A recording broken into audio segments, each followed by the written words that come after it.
So we're looking at Tuesday's section of the lesson, and the first thing it asks us to do is to read Psalm 25, verse 9, and that says, "The meek will he guide in judgment, and the meek will he teach his way." All right, so I guess if we're meek, then we'll be guided by God and we'll be taught his way, and that's a good place to be in. Let's see what today's section, Tuesday's section, talks about. So it says here, in the flashlight section, Ellen White says God was able to use Moses because he recognized his own weakness. Could you just read the flashlight section for me so that we have an idea of what that is saying before we continue? Moses felt the importance of the great work committed to him as no other man had ever felt it. He recognized his own weakness and he made God his counselor. Miriam and Aaron, blinded by jealousy and ambition, lost sight of this. Regarding themselves as equally favored by God, they felt that they were entitled to the same position and authority. And it's taken from Patriarchs and Prophets, page 383. All right. So we get this jealous type of vibe going on there. How can recognizing your weakness make you a good leader? That seems kind of counterintuitive. I mean, if you're a good leader, we don't expect you to be weak. All right, so how does that make you a good leader? Any thoughts on that? Well, I think just like an addict, unless he recognizes or she recognizes that they are in that position, then nobody else can help them. They have to accept their situation, their weakness, and cry out for help.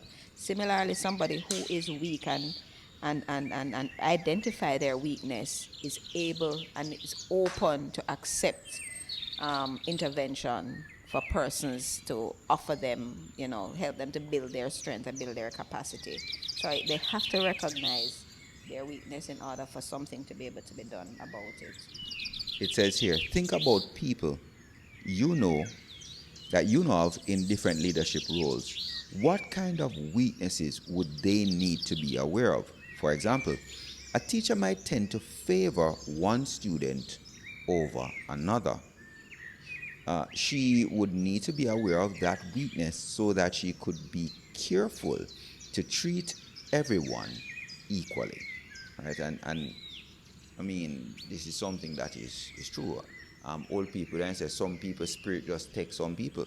But at the same time, if you have a class of students, then even if you have your personal favorites, then you would need to do what? To monitor that weakness, quote unquote weakness, or that tendency to get along with some people over others so that you don't come across as being unfair. So, do you see any weaknesses that pastors would have? Well, pastors, like anybody is human. Humans have their frailty. Humans have their shortcoming.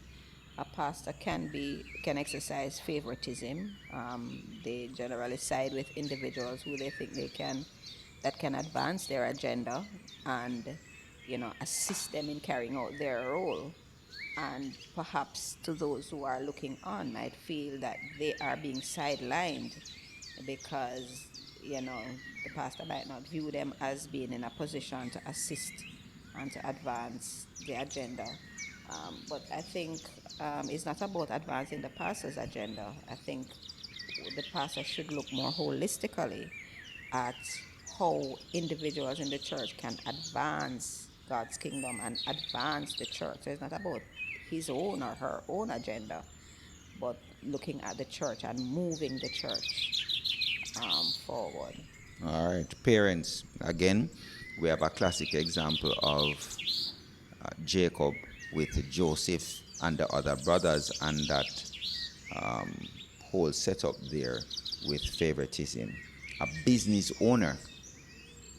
Any thoughts on the business owner? What weaknesses they may have? Improving profit.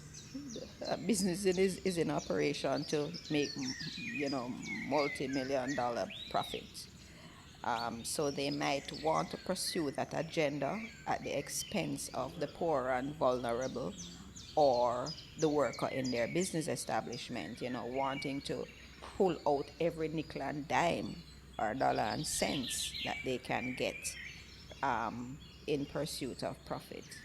And then we have the politicians, and quite recently we saw the politicians paying themselves quite handsomely, right? So the tendency there might be to look out for yourself in such a way that others feel that they are not being treated equally or treated fairly, right? So not that they might not deserve, the raise or a raise, but we need to exercise balance. And finally, we have church administrators. Any thoughts on that? Would it be very different from the pastor? No, the church administrator, I think, is looking holistically at the church and making sure that things are running according to how they should be. And so perhaps the weakness might be more on the business side and leadership and structure, and instead of spiritual. So the administrator, they might focus more on the program rather than on the person, okay, and recognizing that this person has concerns and needs and feelings, instead of focusing, oh, we need this person to do this particular um, point or thing in a program, this person going to the song service, and all of that. You get caught up in the physical work. All right, so that takes care of Tuesday's lesson. Any final thoughts? It is important for us to recognize that as human beings, we all come short of the glory of God.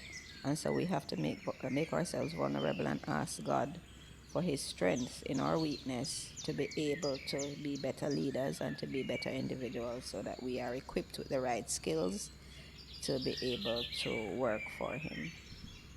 All right, guys, thank you much. That's it for today.